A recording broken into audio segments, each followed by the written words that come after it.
My name is Lize Oosthuizen and I'm the founder of Butterfly Change for Children.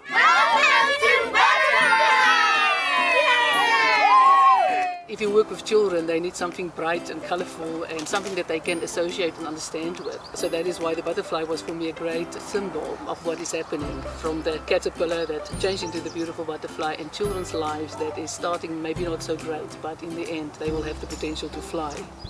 Our vision is assisting children in need in whatever way possible.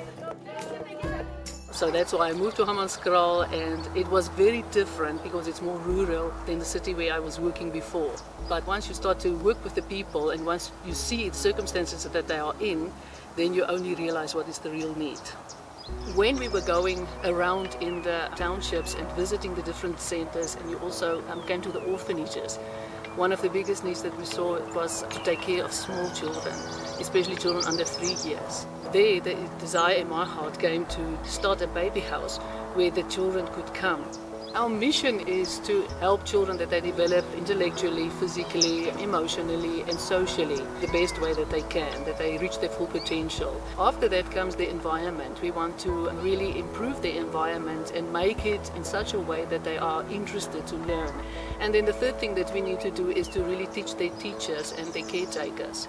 When we started with the training for the teachers, the best way that I could think of was to start a baby house here, to have as an example of how things can be, to lift the standard. Now people come and they say, oh, your children are so cute and they can walk and they can talk and they can do all these things, because we let them play, we let them talk, we talk to them even if they cannot talk back.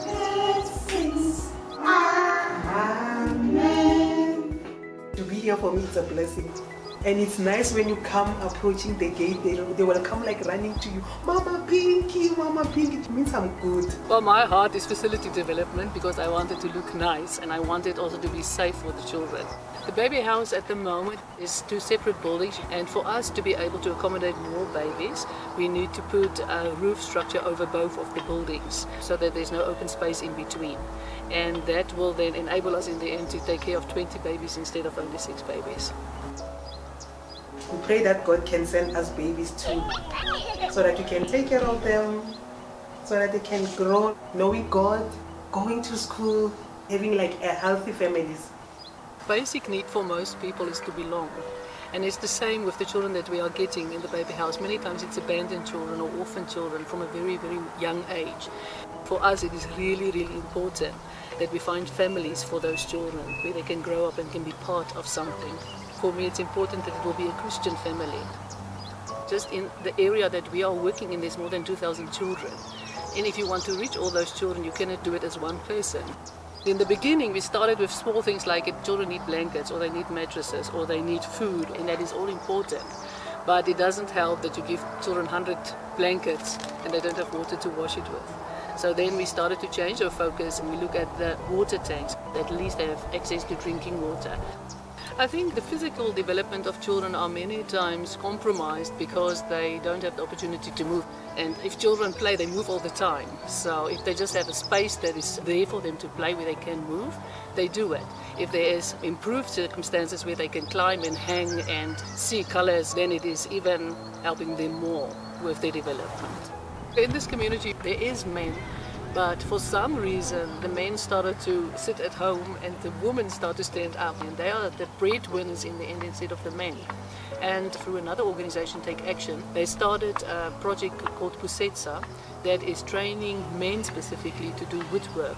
And for us, it fitted well into the vision of Butterfly also, because we need a shelf, a door, educational toys and things for the children in the preschools. So we were able to link those 2 things together and start the training here on our premises. We also work with organizations where they go and collect at the shopping centers where food are expired or damaged, and then we are able to distribute to the different centers. Also, we started vegetable tunnels, and we've got an orchard where there's oranges, and all those things help that we in the end can improve the nutrition that the children are taking. There's a lot of finance that we need for the different projects. At the moment we don't do projects if we don't have the finances, because otherwise we will not be able to continue what we are doing. There's no way that you cannot contribute. If you can give resources, it's helping. If you can give material, it is helping. If you can give your skills, it is helping. If you can give your money, it is helping. One of our biggest needs is to have hands, to have people that are coming in, and therefore we need volunteers that are willing to commit, that are willing to come for a longer period of time. There are so many different things where they can help. For instance, in the community, you've got the sports program, you've got the educational program, you've got the building projects, just days where you go and paint things, and everybody's got a different talent or a different gift and will be interested in something else, and that is what we need. So no matter what your gift is or what your talent is, we can really use people if they're just willing to come. So I think it is very important that people will open their hearts and they will start to talk to God and ask, what do you expect me to do?